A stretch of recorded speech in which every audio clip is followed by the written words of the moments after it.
안녕하세요. 옛이야기입니다. 오늘도 와주셔서 감사합니다.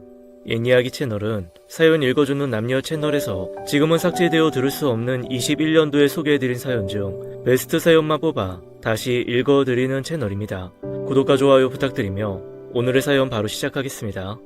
저는 나이 50이 훌쩍 넘었을 때 한 여자에게 프로포즈를 받았습니다. 조카가 봉사활동 다니는 곳에서 알게 된 여자였는데 늙은이 노총각 삼촌이 안쓰러워 만남을 주선한 것이었죠. 영훈씨, 이제 절반 정도 남은 인생 저랑 같이 살아보실래요? 미숙씨, 나이 50 넘게 먹을 동안 여자를 만나더라도 결혼은 한 번도 생각해 본 적 없던 제게 미숙씨가 결혼을 하자고 했습니다. 젊고 팔팔했던 시절에도 여자에게 프로포즈를 받아본 적은 있지만 어떤 이유들로 모두 거절했었어요. 그런데 늦은 나이에 프로포즈를 받으니 기쁨과 설레임보다는 당혹스러움과 두려움이 앞섰습니다. 저는 당황한 얼굴을 이내 감추고는 진지하게 미숙씨에게 이야기했어요. 미숙씨, 정훈이한테 들어서 아시겠지만 제가 겉은 멀쩡해 보여도 속은 아주 상태가 말이 아닙니다. 이제 겨우 암 완치된 지 2년밖에 안 됐고요. 지금이야 멀쩡하지만 또 언제 다시 발병해서 미숙씨 고생시킬지 알 수가 없어요. 저는 심각하게 이야기했지만 미숙씨는 그런 건 아무 상관없다는 표정으로 말하더군요. 겨우 그것 때문에 저랑 연애하면서 결혼해 기억자도 안 꺼낸 거였어요. 정훈이가 삼촌은 슈퍼 히어로라던데 그런 사람이 겨우 암이 무서워서 제 프로포즈를 거절하신다고요? 영훈씨, 우리 벌써 인생의 절반을 넘게 살았어요. 그런데 무서울 게 뭐가 있어요? 저는 영훈씨가 좋은 사람이라는 걸 알고 있고 영훈씨도 저를 많이 사랑하고 있다는 걸 아는데 우리 이제 한 집에서 같이 살아봐요. 미숙씨의 차분하고 조용한 말투에 지난 세월이 주마등처럼 지나갔습니다. 어릴 적 남보다도 못한 부모 아래에서 6살 많은 누나와 함께 자란 세월은 제 인생의 가장 지독한 기억으로 남아있습니다. 아버지는 대놓고 바람을 피우시며 엄마 속을 박박 긁어놓으시고 이 일로 부부싸움이 나기라도 하면 바람핀 주제에 엄마 얼굴에 손찌검을 하는 파렴치한이었어요. 그런 몹쓸 아버지의 피가 내 몸에 흐르고 있다는 생각만으로도 몸소리가 쳐질 만큼 아버지가 싫었습니다. 행여나 무의식 중에 그런 아버지를 닮을까봐 두려운 마음마저 늘 간직한 채 살아왔어요.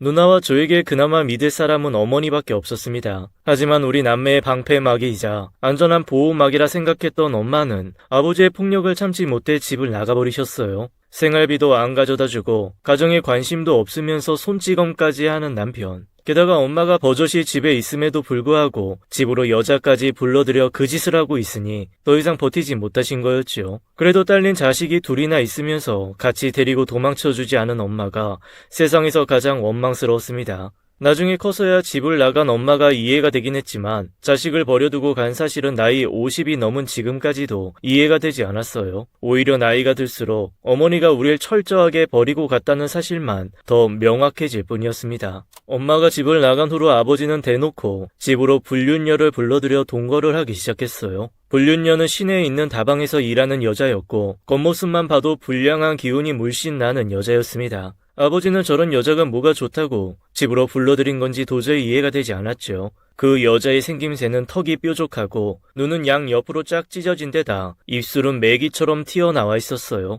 어린 나이에도 그 여자를 보며 못생겼다는 생각이 절로 들었습니다. 눈은 시퍼렇게 칠하고 귀에는 주먹만한 링 귀걸이를 달고 다니는데 흡사 만화 영화에 나오는 괴물과 같았습니다. 누나와 저는 우리끼리만 있을 때 아버지의 여자를 맥이라고 불렀어요. 아버지가 여자를 처음 데리고 온 날 누나와 제가 아버지의 여자를 쳐다보고 있으니 아버지가 저희들에게 말했습니다. 너네 엄마가 니들 버리고 나가서 내가 새 엄마 데리고 들어온 거니까 예쁜 누나 말 잘 듣고 있어. 아버지는 낮에 일 나가야 되니까 배고프면 예쁜 누나한테 뭐 좀 해달라고 하고. 뭐야, 자기 나 애들 보모하라고 이 집에 데리고 온 거야? 나 그냥 갈래. 아이, 왜 또 그래? 아이, 알았어. 아이, 잠깐만 기다려봐. 아버지는 주머니에서 주섬주섬 돈을 꺼내어 그 여자의 옷가슴에 넣어주더군요. 매기는 아버지가 돈을 줄 때마다 좋다고 입꼬리를 올렸고 아버지가 출근한 후엔 저희 남매에게 손을 올렸습니다. 매기의 폭력을 아버지에게 일러봤자 더 큰 보복으로 돌아오는 걸 알게 된 후엔 아버지께 고하게 되지 않더군요. 그리고 사실 아버지께 고해봤자 아버지는 매기에게 아이, 살살 좀 해 라는 한마디만 할 뿐이었죠. 아버지의 돈만 좋아하는 매기가 우리 남매에게 먹을 것을 줄 리가 없었고 그 당시 중학생, 초등학생이었던 저희 남매는 알아서 먹고 살아야 했어요. 그나마 다행인 것은 아버지의 명으로 매기가 집에 라면과 계란을 사다 두곤 했기에 그 라면으로 거의 매 끼니를 해결할 수 있었습니다. 그 당시 중학생이었던 누나가 라면을 끓여주어 둘이 라면 하나를 나눠 먹으며 끼니를 때웠던 기억이 많이 납니다. 하루는 학교 끝나고 집 앞 공터에서 놀다가 들어간 날이었어요. 오줌이 너무 마려워 발을 동동 굴리며 집에 후다닥 뛰어 들어갔죠. 손과 발에 흙이 묻어 있었고 화장실에 도착하자마자 그대로 바지를 내려 소변을 봤습니다. 급한 소변을 해결하고 나니 얼마나 개운하고 후련한지 기분마저 좋아졌죠. 앞으로 제게 어떤 일이 생길 줄도 모른 채 누나에게 배가 고프다며 라면을 끓여달라고 졸랐습니다. 누나가 라면 불을 올리는 동안 저는 화장실에서 흙을 털어내고 씻었어요. 그때 매기가 안방에서 나오며 신발장을 한번 바라보더니 욕을 하며 다짜고짜 욕실로 들어와 저를 발로 찼습니다. 부엌에 있던 누나도 깜짝 놀라 달려와 저를 더 때리려는 매기를 온몸으로 막았습니다. 매기는 더 화가 났는지 누나를 사정없이 때리기 시작했고 누나는 살겠다고 버둥대었어요. 그러다 버둥대는 누나의 손톱이 매기 얼굴을 스치었는지 매기 얼굴에 생채기가 났고 매기는 아주 무서운 얼굴로 누나를 거칠게 밀어버렸어요. 그 바람에 라면 냉비가 떨어지며 누나 위로 떨어져 끔찍한 사고가 났습니다. 누나는 비명을 질렀고 저는 울면서 급하게 수돗물을 틀어 바가지에 물을 담아 누나에게 부었어요. 매기는 다친 누나는 안중에도 없이 신발장으로 걸어가더군요. 그제야 왜 저와 누나가 맞았는지 알았습니다. 매기는 구두에 묻은 흙을 털어내고는 한 번만 더 이따위로 해놓으면 너도 네 누나 꼴날 줄 알아. 알았어? 라고 하며 현관문을 쾅 소리가 나게 닫고는 어딘가로 가버렸어요. 누나의 등허리는 뻘겋게 변하고 나중엔 물집이 잡혀 부풀어 올랐습니다. 누나, 병원 가자. 괜찮아. 안 가도 돼. 살갗이 다 벗겨지고 빨개졌는데 어쩌려고 그래. 빨리 병원에 가자. 제발. 병원 가도 치료 못 받아. 왜? 병원은 다친 사람 치료해주는 곳이잖아. 그렇긴 한데 돈 없으면 치료 못 받아. 저는 누나의 비밀 상자를 가지고 와 상자 속에서 동전을 모두 꺼내어 주머니에 넣고는 누나에게 신발을 신겨주었습니다. 시내에 있는 병원 중에 어릴 때 엄마와 함께 다니던 소아과에 가게 되었어요. 병원 의사에게 보여주니 얼굴을 찌푸리며 얼마나 아프겠냐며 상처를 조심조심 치료해 주었어요. 그리고 약을 지어 주었죠. 치료를 받은 후에 수납을 해야 하는데 우물쭈물 서 있으니 간호사가 약값하라며 돈을 내어주었습니다. 의사 선생님이 주라고 했다고요. 그리고는 다음에 방문할 날짜를 알려주며 소독을 받으러 오라고 했습니다. 게다가 계산은 안 해도 되니 그냥 가라고 했어요. 크게 다친 상태로 부모도 동반하지 않고 행색이 초라한 남매가 병원에 오니 당연히 치료비도 없을 거라 생각한 모양이었는지 그 의사가 저희 남매에게 친절을 베푼 것이었죠. 그동안 살면서 나쁜 어른만 만나온 저희 남매는 세상에 이런 좋은 사람도 있구나를 새삼 깨달으며 집으로 돌아왔습니다. 그 후로도 몇 번 더 소독을 받으러 갔지만 누나는 등과 허리에 큰 화상 자국이 남은 채로 살아야 했어요. 그날 내가 흙놀이를 하지 않았더라면, 매기의 신발을 밟지 않았더라면, 누나에게 라면을 끓여달라고 하지 않았더라면 이런 일도 없었을 텐데 하는 후회를 매일 했습니다. 아버지는 누나가 다친 걸 나중에 알게 되었고 이 일로 매기와 말다툼을 하게 되었어요. 매기는 모든 걸 우리 남매 탓으로 돌렸고 우리는 반박을 했지만 아버지는 누구 편도 들어주지 않은 채 집을 나가버리셨어요. 그리고 호랑이 연고를 사가지고 오셨죠. 물가에 내놓은 자식 마냥 키우던 아버지가 딴에는 자식 걱정이 되었던 건지 약을 사오니 우리 남매는 서로 얼굴만 쳐다보며 의아해했습니다. 아마도 누나도 저처럼 속으로 아버지가 우리를 생각해 주는구나 그런 생각을 했지 싶었습니다. 하지만 그런 생각도 잠시, 아버지의 막말에 그 생각도 금세 꺼져버렸죠. 여자 몸이 그따위로 돼서 나중에 시집이나 제대로 가겠어? 딸 시집 잘 보내서 팔자 피긴 글렀네 글렀어. 그 후로 얼마 안 가 아버지는 매기와 헤어지고 새로운 여자를 만나기 시작했습니다. 다행스러운 것은 이번에는 아버지의 여자와 같이 살지 않아도 된다는 사실이었어요.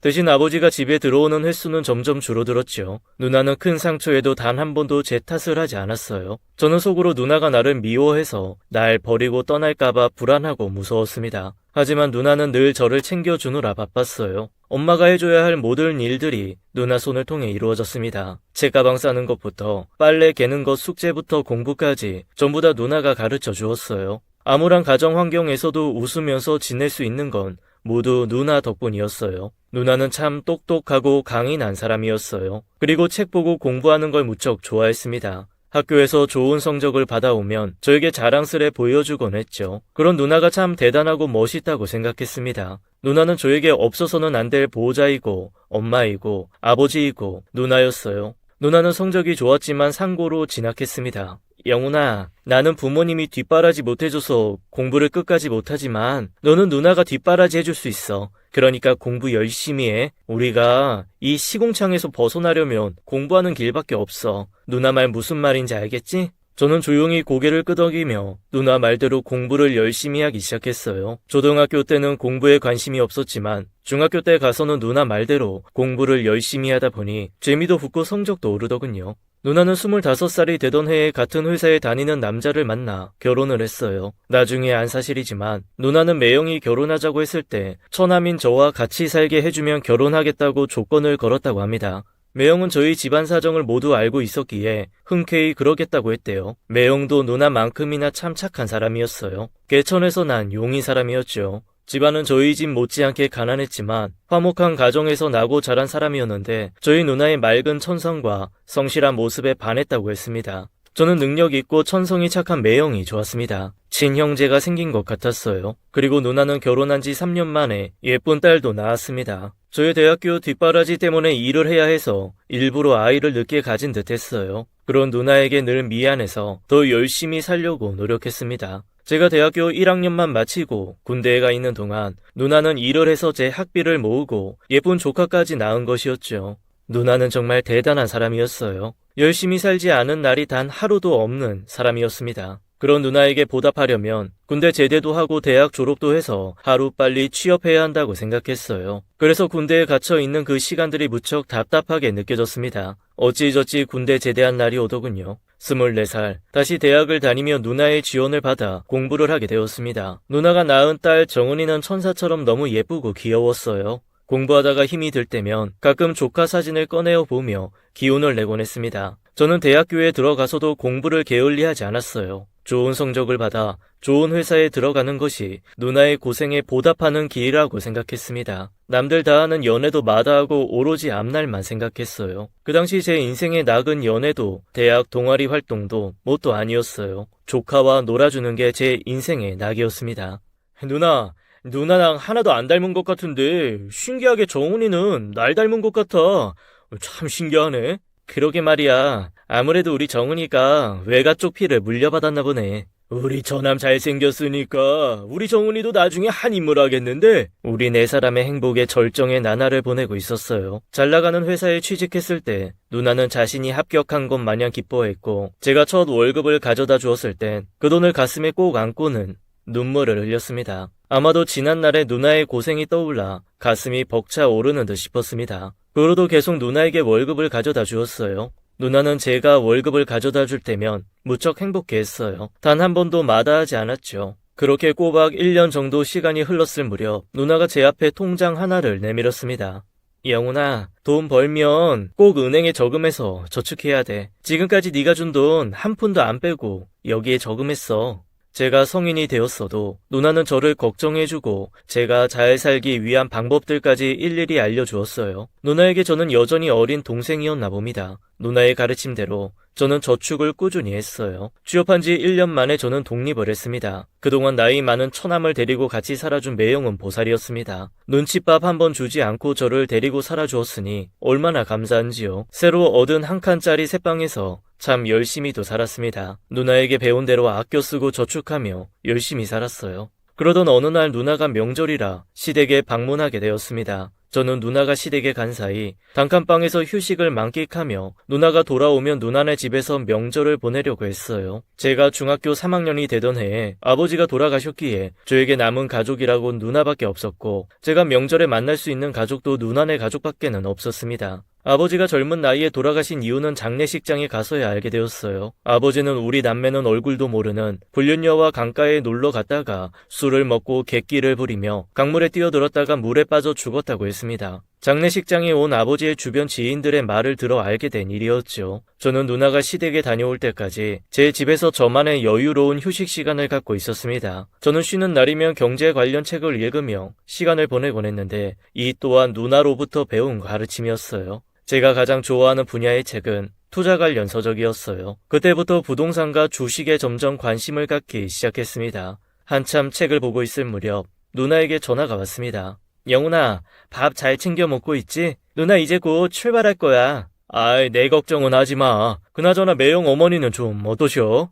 똑같아. 여전히 힘드신가 봐. 그래, 매형이 걱정이 많겠네. 아무튼 조심히 올라와. 매형의 아버지는 지난 논번기에 남의 집 농사 일을 도와주러 가셨다가 경운기가 하천 아래로 떨어지는 바람에 돌아가셨어요. 신체 건강하셨던 분이 갑작스레 돌아가셔서 매형의 어머니께서 많이 힘들어하셨습니다. 비록 돈 버는 재주는 없어도 무슨 일이든 찾아서 하려고 하고 열심히 살아서 집안 살림에 보탬이 되려고 하셨던 분이신데 이렇게 허망하게 세상을 떠나시다니 사람의 인생은 한 치 앞도 알 수가 없다는 생각이 들었습니다. 하지만 그건 저에게도 예외가 아니었죠. 차가 안 밀리면 2시간이면 올 거리이고 차가 밀려도 4시간 안에는 올 터인데 아무리 기다려도 기다리던 누나가 오지 않았습니다. 유일하게 핸드폰을 가지고 있는 매형에게 전화를 해보았지만 전화를 받지 않았어요. 그저 앉았다 일어났다 작은 방을 서성이며 맴돌다가 울리지 않는 전화기만 한 번씩 쳐다보며 기다릴 뿐이었죠. 불안한 마음으로 전화기를 째려보고 있던 그때 전화벨이 울렸고 저는 긴장된 채 수화기를 들었습니다. 여보세요. 누나? 김양훈 씨 되시나요? 김지영 씨 가족이 차 사고로 인해 응급실에 실려오셨어요. 네, 차 사고요? 거기가 어디죠? 땡땡병원 장례식장으로 오시면 됩니다.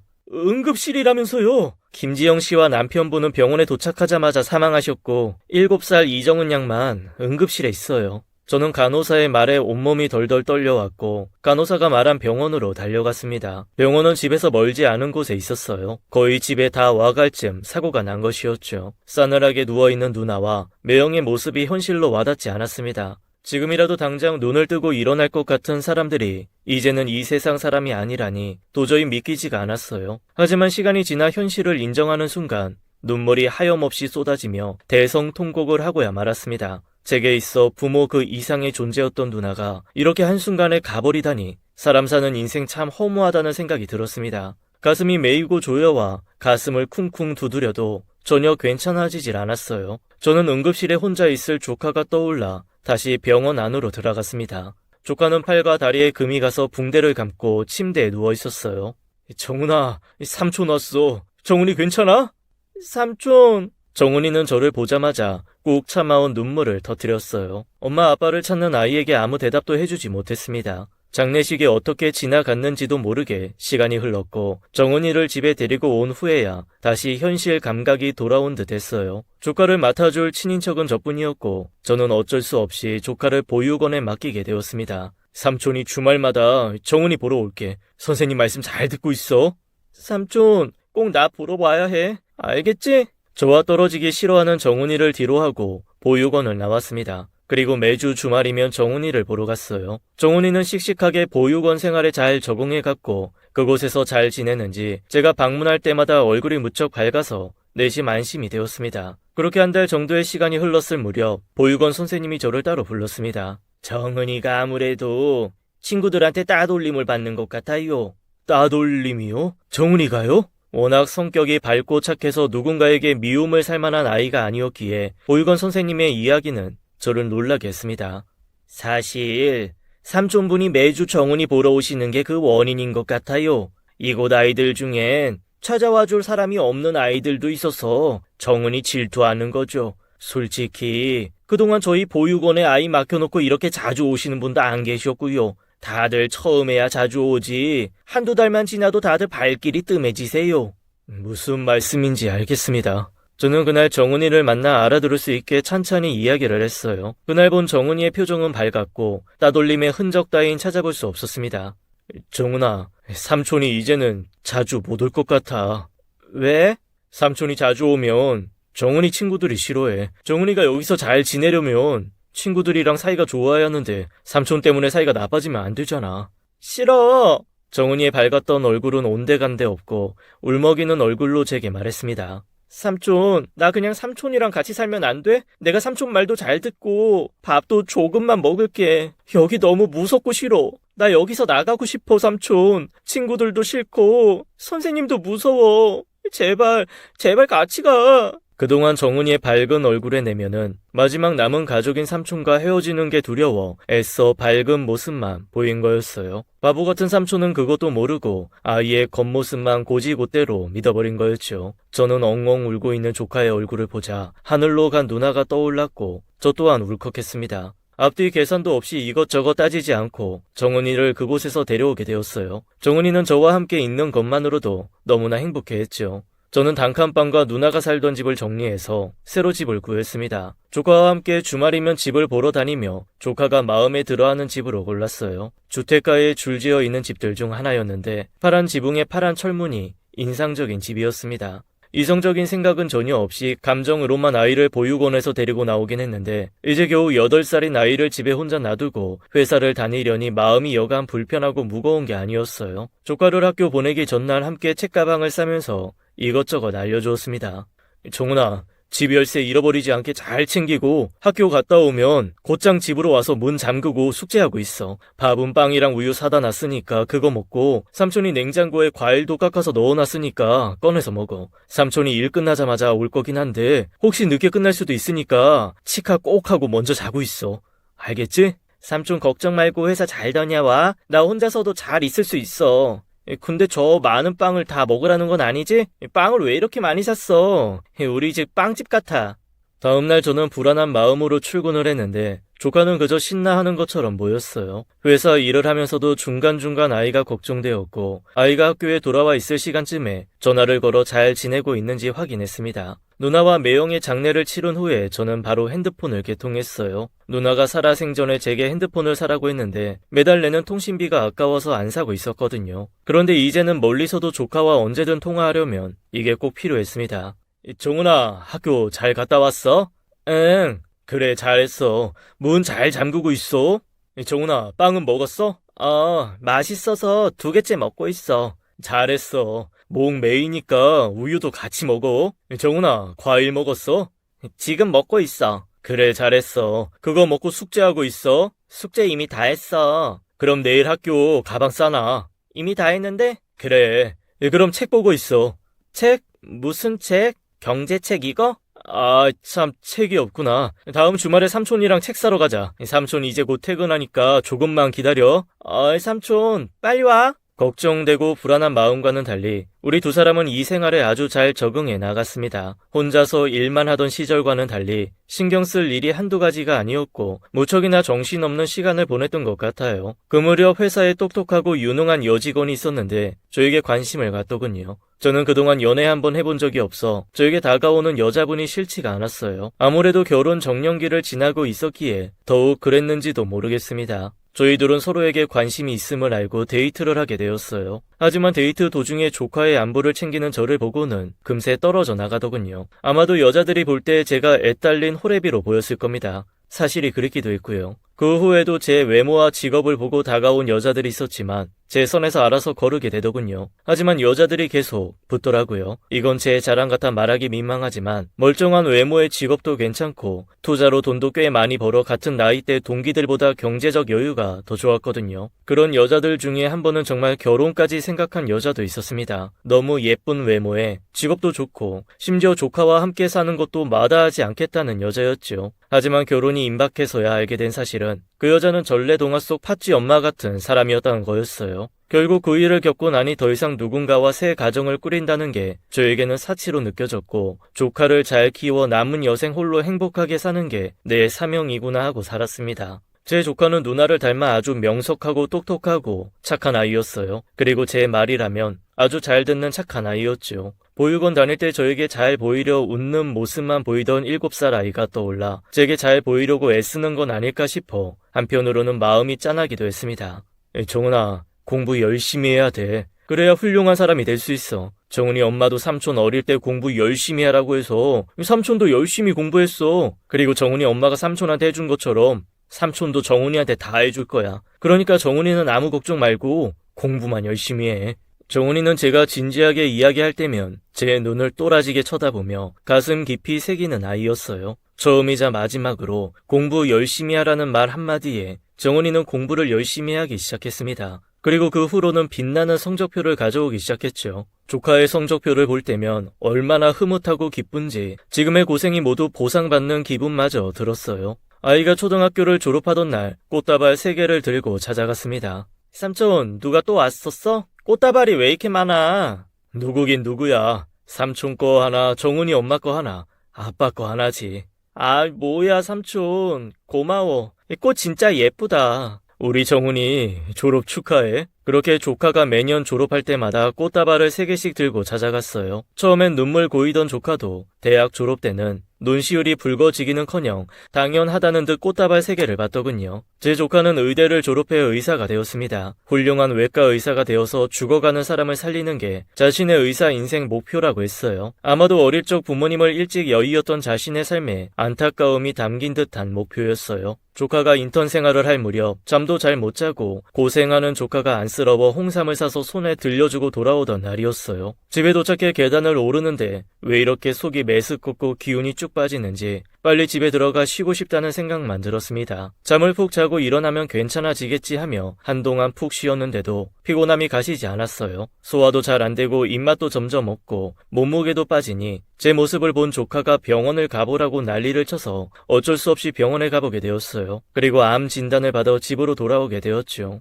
47살의 암이라니 겉은 멀쩡한데 속이 망가지고 있다는 사실에 놀랐습니다. 조카가 걱정할까봐 말은 못하고 혼자서 몰래 치료를 받으러 다녔어요. 앞으로 건강관리를 좀 잘해야겠다는 생각이 들었습니다. 결국 복강경으로 위를 절제하고 항암 치료까지 받게 되니 조카도 이 사실을 알게 되었어요. 조카 모르게 하려고 보호자도 회사 동료에게 부탁해놨는데 수술 며칠 전 집으로 걸려온 전화 한 통에 들통이 나고 만 것이었어요. 늘 밝은 얼굴만 보여주던 조카가 세상에서 가장 슬픈 표정을 지으며 저를 바라보았습니다.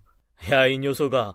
누구 죽으러 가냐? 살려고 수술 받으러 가는 건데 왜 그렇게 슬퍼해? 삼촌이 나 키우느라 고생을 너무 많이 했나 봐. 그래서 이렇게 아픈가 봐. 별소리 다 하네. 삼촌 이 정도로 끄떡 없다. 걱정 말고 너답게 웃으면서 기다려. 수술용 침대에 옮겨가기 전 조카와 대화를 나누고 수술실로 들어갔어요. 그 후로 조카는 시간이 날 때마다 저를 보러 왔고 조카의 지극정성 간호를 받으며 몸을 회복시켜 나갔어요. 조카의 간호를 받고 있자니 살아생전 아버지의 매질로부터 나를 보호해주던 누나가 떠올랐습니다. 누나의 따뜻한 품이 그리웠습니다. 내가 보호해야 할 조카로부터 보호를 받고 있자니 누워있기가 쑥스럽고 누나에게 미안한 마음마저 들었습니다. 아무쪼록 조카 고생 안 시키려면 내가 악착같이 치료받아서 하루빨리 나아야겠다는 생각이 들었어요. 수술도 무사히 잘 되었고 약발이 잘 받아서인지 암 치료도 잘 되어갔죠. 몇 년이 지나 거의 완치 판정을 받아갈 즈음 조카가 신랑감이라며 남자가 봐도 멋있고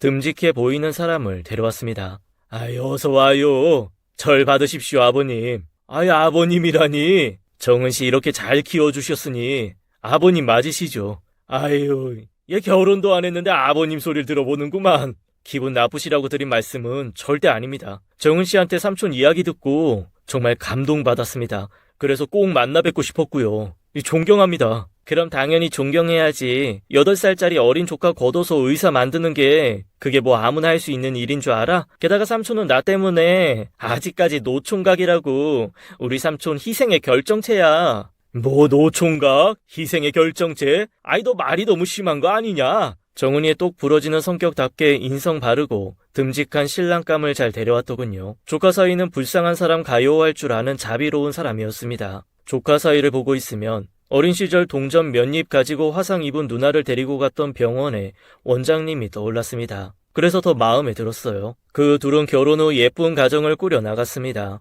그리고 조카와 조카 사위는 의료 봉사를 다니곤 했는데 그곳에서 만난 간호사를 저에게 소개시켜 주었습니다. 그렇게 만난 사람이 바로 미숙 씨였어요. 미숙 씨는 백의의 천사라는 단어가 잘 어울리는 사람이었습니다. 어려운 사람들을 도울 줄 알고 사람들을 돕는 것에서 행복감을 느끼는 사람이었죠. 그런 사람이 저 같은 노총각이 좋다고 결혼을 하자고 한 것이었어요. 사실 저도 미숙 씨를 많이 사랑하고 있었기에 결혼 생각을 안 해본 건 아니었지만 그동안 살아오면서 어떠한 사명감 때문에 연애와 결혼을 거부하고 있던 터라 결혼이라는 것이 무척 낯설게 느껴졌어요. 늦은 나이에 결혼해서 아이를 가질 수 있는 것도 아닌데 이제 와서 결혼하는 게 무슨 의미가 있나 싶은 생각도 들었습니다. 하지만 미숙 씨와 더 오래 함께 있고 싶은 마음에 결혼이라는 걸 하게 되었어요. 결혼 생활은 생각보다 훨씬 좋았고 미숙 씨와 함께 다니는 봉사활동도 제 인생을 의미 있게 만들어 주었습니다. 남은 여생 평생 이렇게 어려운 사람들 도우면서 살아야겠다는 생각이 들었어요. 제가 결혼을 한 지 3개월쯤 지났을 때 조카의 임신 소식을 듣게 되었어요. 제 손주가 생긴 것 마냥 기뻤습니다. 그런데 저희 가족에게도 깜짝 선물이 생기게 되었어요. 40을 훌쩍 넘긴 아내가 아기를 갖게 된 일이었죠. 너무 노산이라 걱정되지만 아기는 아내 뱃속에서 건강하게 잘 자라고 있다고 했습니다. 뜻하지 않게 저희 집안에 겹경사가 생기게 되었네요. 저와 아내는 아이의 태명을 하늘이라고 지었어요. 하늘이 준 선물이라 생각해서 그렇게 짓게 되었습니다. 조카도 아내도 곧 출산을 앞두고 있어요. 둘 다 부디 건강하게 출산할 수 있길 바라며 하늘에 기도를 합니다. 누나, 하늘에서 잘 지내지? 우리는 다들 잘 지내고 있어. 누나랑 매형 가고 정훈이랑 나 열심히 살았어. 이제는 곧 우리 가족이 6명이 될 것 같아. 모두 건강하게 출산할 수 있게 누나가 우리 가족 지켜줘. 지금까지 그랬던 것처럼. 얼마 전에 정훈이가 나한테 고맙대. 자기 잘 키워주셔서 감사하대. 나 눈물 날 뻔했어. 그런데 나도 누나한테 고마워. 나 잘 키워줘서 진심으로 감사해. 지금까지 옛 이야기였습니다. 끝까지 함께 해주신 여러분 감사드리며 저희는 다음 사연으로 돌아올게요. 감사합니다.